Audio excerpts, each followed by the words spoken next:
말씀의 제목은 성령의 음성에 민감한 우리 교회 공동체, 성령의 음성에 민감한 우리 교회 공동체입니다. 오늘 본문으로 삼은 이 사건은 우리 기독교 역사에서 아주 중요한 사건이죠. 이는 최초로 세계 선교사를 파송한 그 순간의 말씀이기 때문에 그렇습니다. 이 파송받은 사람은 바나바하고 사울, 나중에 바울이라고 이름이 바뀌죠. 그리고 파송했던 사람은 세 사람이 나옵니다. 이 5명에 대해서 오늘 성경은 뭐라고 얘기하냐면 선지자와 교사다 이렇게 얘기합니다. 그러면 교사가 뭘까요? 가르치는 자겠죠. 가르치는 자인데 여기 선지자가 일반 교사하고 같이 있다고 보기는 어렵고, 사도 바울이 에베소 4장에 보면 목사와 교사로 그러죠. 사선복목교라고 그러지 않습니까? 사도와 선지자와 복음 전한 자와 목사와 교사. 그러니까 목사와 교사란 얘기는 목사 따로 교사 따로가 아니라 이때 당시에는 목사와 교사가 하나였던 거죠. 목사가 가르치는 일하고 교사가 또 목양됐기 때문에 이 두 가지를 같이 해서 목사와 교사 이렇게 불렀습니다. 그러면 오늘 본문에 나와 있는 이 사도의 최초로 기독교 최초로 선교사를 파송하는 데 쓰임 받았던 사람들은 선지자와 그리고 목사면서 교사하면서 목사인 사람들이었습니다. 어느 날 이 5명이 금식하면서 기도하고 있었어요. 아마 평상시에 뚝쭉 했던 것 같아요. 그런데 갑자기 성령님이 임하시더니 2사람 바나바하고 사울을 따로 세우라 말씀하십니다. 그 말씀을 듣고 또 5명이 함께 또 금식하며 기도해요. 그리고 나서 그 3명이 2명에게 안수하고 선교사로 파송을 해서 1차 선교여행을 떠나게 되죠. 성령님께서 이들 5명 공동체에게 나타나셨고요. 그리고 말씀을 들려주셨고, 그들은 또 이 성령님의 음성을 공동체가 다 같이 들었어요. 듣고 그에 따라서 순종해서 세계 선교의 첫 번째 시작을 알리게 되었습니다. 이렇게 공동체 전체가 같은 성령님의 음성을 듣고 그에 따라서 같이 움직였다. 굉장히 부러운 일이죠. 우리 교회에 이런 일이 일어나면 얼마나 좋겠습니까? 비록 5명이지만 5명이 동시에 성령님의 음성을 듣고 그에 따라서 말씀하시는 거 순종한다는 것은 쉽지 않은 일이잖아요. 사실 오늘 본문의 내용하고 내 의미상 똑같은 의미를 가진 성경의 내용은 하나도 없어요. 제가 찾아보고 했는데 하나도 없어요. 우리가 이렇게 공동체적으로 성령을 받았다 이야기할 때 마가의 다락방 생각할 수 있죠. 그리고 라마나윳 이야기 아시죠? 다윗이 사무엘의 고향인 라마로 피신을 가잖아요. 그때 사울이 그 소식을 듣고 다윗을 잡기 위해서 사람들을 보내잖아요. 그런데 갔었던 전령들이 전부 다 성령의 충만함 따라서 예언하잖아요. 잡아와야 되는데 거기서 같이 예언하고 있으니까 사울왕이 화가 나가지고 또 다른 사람들 전령 또 보내죠. 또 마찬가지로 그들 모두가 성령을 받고 예언을 해요. 안 되겠다 싶어서 사울왕이 직접 왔어요. 본인도 예언하잖아요. 그래서 우리가 기도할 때 마가의 다락방 같고 라마나윳 같게 하여 주옵소서 이렇게 기도하지 않습니까? 그거 말고도 여러분 생각나는 게 공동체 전체로 임했던 성령의 역사 이런 거 생각할 수 있는데, 그러나 오늘 본문에 나와 있는 이거하고는 그래도 조금은 달라요. 마가의 다락방에 120명에게 동시에 성령이 임재하신 건 맞지만 말씀하지는 않으셨거든요. 라마나윳에 갔었던 전령들과 사울 왕에게 성령님께서 임재하셨지만 그러나 모두에게 또 말씀하신 거 거기도 아니에요. 결국은 오늘 본문에 나와 있는 모두에게 성령이 동일하게 임재하시면서 동일한 메시지도 주셨던 내용은 성경 어디 봐도 없어요. 이게 굉장히 소중한 말씀인 거예요. 특별한 말씀인 거예요. 그러면 성경에서 없다 그러면 성경이 쓰여진 이후 AD 100년까지가 마지막 성경 기록 연대인데 그 이후 101년 때부터 지금까지 성경 밖의 역사에서는 어떤가라고 봤을 때 우리가 생각할 수 있는 거, 예를 들어서 웨일즈 부흥이라든지 아주사 부흥이라든지 아니면 1907년 평양 부흥회라든지 여러 가지 또 크고 작은 부흥회들이 있었잖아요. 그런 것들은 어떤가? 그런 것들도 조금은 다르지만 그래도 좀 비슷한 부분이 있는데, 그래도 정확하게 똑같다라고 말할 수 있는 사건이 우리 기독교 역사에서 있었어요. 그 중에서 세 가지를 아주 짧게 소개를 제가 해드리겠습니다. 18세기에 모라비안주의자들이 있었어요. 독일에 이제 에른스트라는 지역이 있는데 그 지역에 진젠도르프 백작이라는 사람이 모라비안 사람들하고 같이 모여서 기도했어요. 기도할 때 기도 제목을 한 가지로 이제 두 가지죠. 두 가지로 정해놓고 기도했는데 하나는 하나님의 영광을 위해서 기도합시다. 그리고 교회의 본질이 무엇인지 알게 하시고 그것이 회복될 수 있도록 해달라고 그들이 모여서 계속 기도했어요. 그럴 때 성령님께서 임재하셨습니다. 그러면서 지금 당장 우리가 선교 나가야 된다 그런 거예요. 그 성령의 감동으로 들린 거예요. 그래서 선교 나가야 된다. 그래서 선교사로 레오나드 도버라는 사람하고 데이빗 리치먼이라는 두 사람을 그 서인도 제도의 선교사로 파송을 해요. 오늘 말씀하고 똑같이 그죠? 선교사로 성령 받아서 파송합니다. 근데 그것이 우리 현대판 선교의 시작이에요. 그게 이제 모라비안주의의 공동으로 모여서 기도할 때 성령님 임재하시고 감동에 따라서 했던 것입니다. 이게 18세기 1727년에 나갔거든요. 그리고 이제 두 번째 있었던 것이 19세기에 있었던 미국의 윌리엄스 대학 아마 잘 알 거예요. 헤이스텍 프레이어라고 건초더미 기도회라고 들어보셨죠? 사무엘 시무어라는 사람이 비롯해서 5명이 대학생들이 기도회를 하다가 어느 날 이제 학교를 끝나고 가는 중에 비가 왔어요. 비를 피하기 위해서 저 들판에 별을 다 베고 건초더미를 이렇게 다 세워놨는데 거기 비 피하겠다고 거기로 갔거든요. 근데 비가 계속 오니까 춥잖아요. 야, 우리 뜨겁게 기도하면 뜨거워질 수 있잖아. 이거 추위를 이길 수 있잖아. 우리 뜨겁게 동성으로 기도하자. 그런데 아시아 선교를 위해서 한번 기도하자. 그래가지고 막 뜨겁게 기도하는데 성령님께서 임재하셨습니다. We can do this if we will. 우리가 갈 의지만 있으면 우리는 이것을 할 수 있다. 성령님께서 우리에게 아시아로 보내신다. 아시아로 선교하러 가자 그런 거예요. 그래서 1806년에 이 감동을 받고요. 이 사람들은 안 갔어요. 근데 이 사람들로 인해서 영향을 받아가지고 미국의 세계 선교단체가 처음으로 발족이 됐고요. 그리고 미국 미국 선교의 아버지라고 할 수 있는 저드슨 아드람 이 사람이 이제 선교를 나갔습니다. 그 사람도 5명이 기도를 했는데 5명 중에 한 사람인가만 최초 그 선교사 5명이 또 파송이 됐는데 나갔고 나머지 4사람들은 이 최초 선교를 하는데 많은 영향을 미치게 됐죠. 이게 1806년이에요. 그러니까 17세기는 모라비안, 또 18세기에는 이렇게 건축더미 기도회에서 생기게 된 겁니다. 두 개 다 똑같이요. 같은 기도 제목을 가지고 몇 사람씩 모여서 하나님 앞에 기도할 때 성령님께서 임재하시고 그 결과가 선교에 대한 거였다는 거예요. 세 번째는 빌리 그라이엄 목사님에 대한 거예요. 그분은 1946년 이때입니다. 그러니까 이 빌리 그라이엄 목사님이 개인적으로 이제 사역을 하던 초창기인데 기도하는 사람들이 있어서 LA에서 어떤 집회를 하기로 했는가 봐요. 같이 기도한 사람들이 모여서 이번 LA 집회에 무엇을 놓고 기도해야 되고 말씀을 전해야 되는지 우리 합심해서 기도합시다. 그러고 기도했는데 갑자기 이제 성령님께서 임하시게 됐습니다. 그리고 나서 거기서 같이 기도했던 사람들에게 공통적으로 성령님의 음성이 들렸어요. 그거는 빌리 그레이엄 목사를 이곳에 이제 사역자로 전적으로 앞으로 대표로 해서 보내라는 성령님의 음성을 들은 거예요.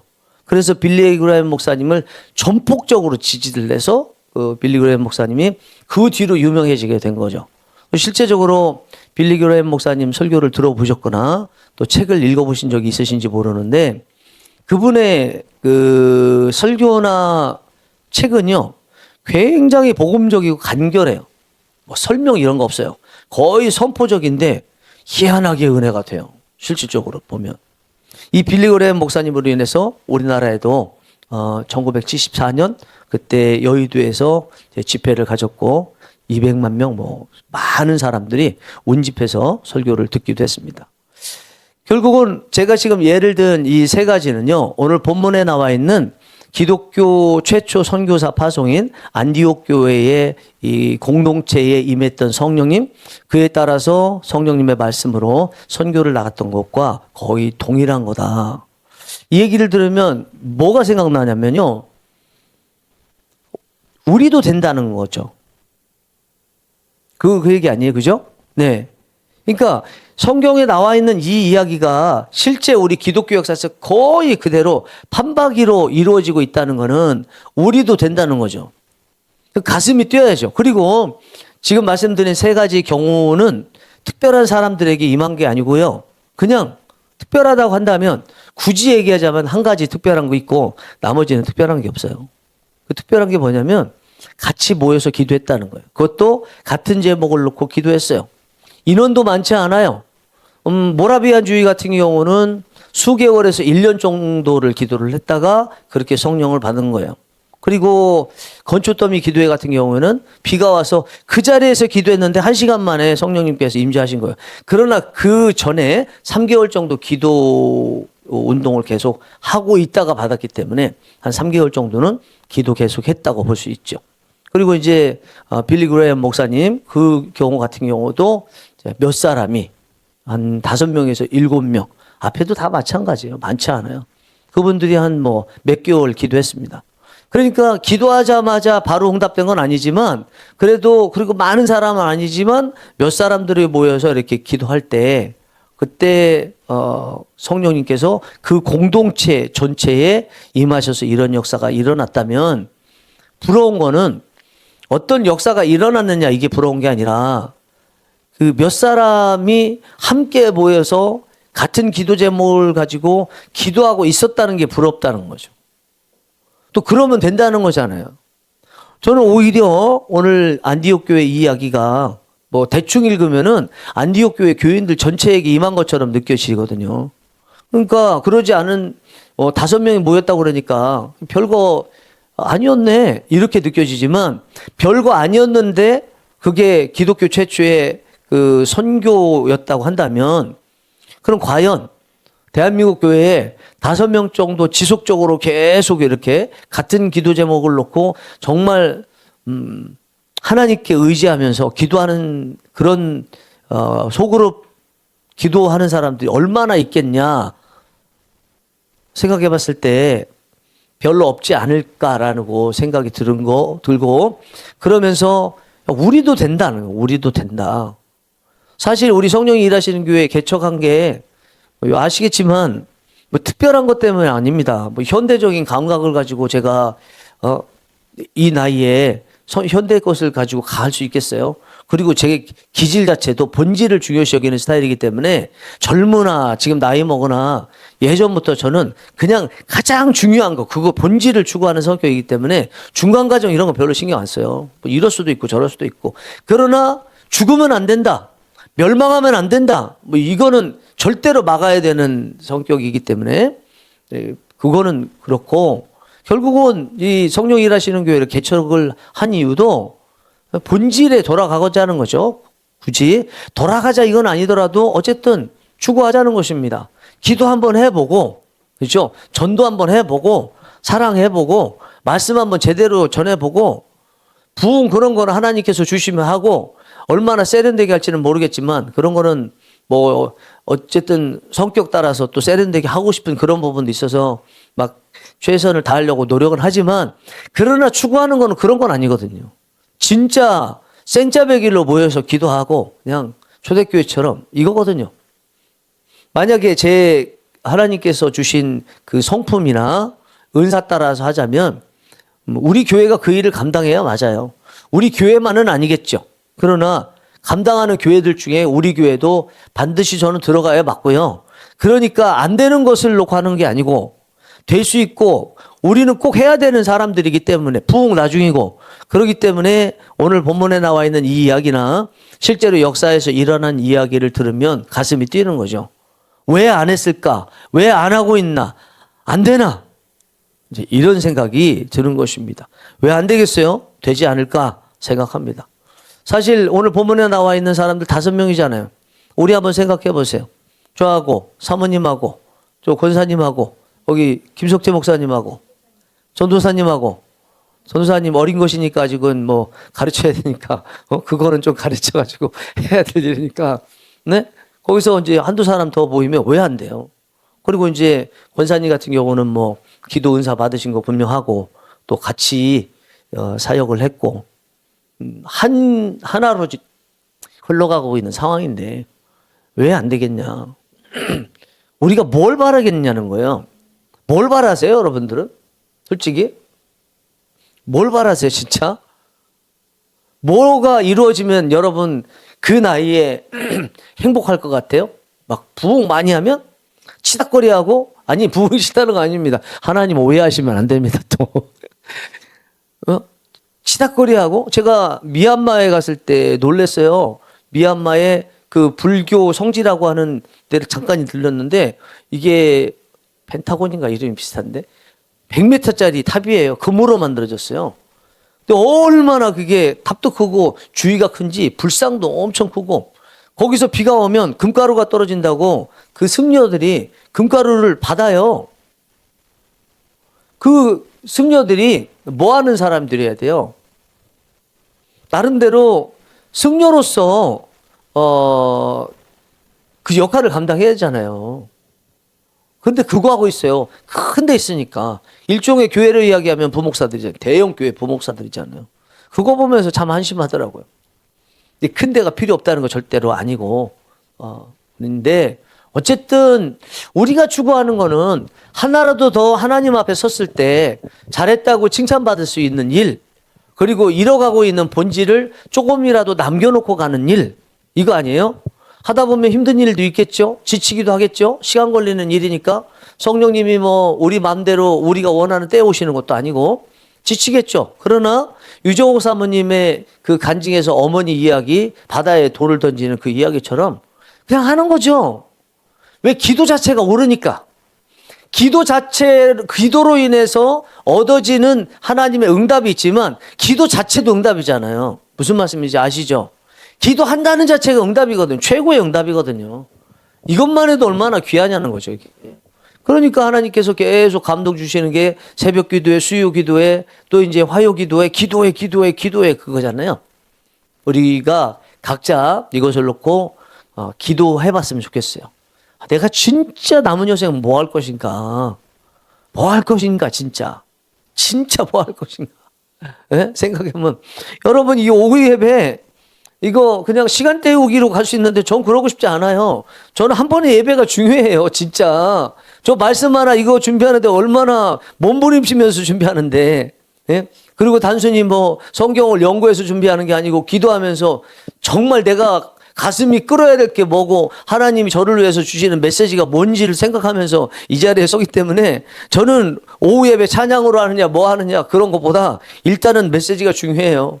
던지는 메시지 저에게 먼저 주시는 거기 때문에 우리가 오늘 이제 기도회로 처음 또 모이기도 하겠지만 진짜 남은 여생 뭐 할 것이냐 도대체가 뭐 하다 가면 좋을 것이냐. 지금이야 뭐 급한 거 따라다니고 하지만 조금만 시간 지나면 아우 그때 그 시간들 이렇게 보낼 걸 그랬어. 그러지 않겠어요? 저는 지금 기도 응답을 받고 있는 것 하나가 있어요. 하나님 목회를 해보니까 저 성격 가지고는 대충 하지 못하기 때문에 이중직은 못하겠나이다는 거예요. 어떻게 됐든 저는 다른 거 하면서 목회를 못하겠습니다. 그냥 이중직 안 해도 될 정도로 물질 주세요. 그렇게 기도하고 있고 그렇게 이렇게 가고 있습니다. 지금 감사하게 하나님이 다 때에 따라서 정말 마음속에서 오는 소원인지 하나님이 분간을 다 하시고 주시는 것 같은데 우리가 거룩한 소원 갖고 그렇게 성령님 주신 대로 기도하시면서 정말 남은 여생 하나님께서 기뻐하시는 사역 감당하는 우리가 되기를 간절히 바랍니다. 기도하시겠습니다.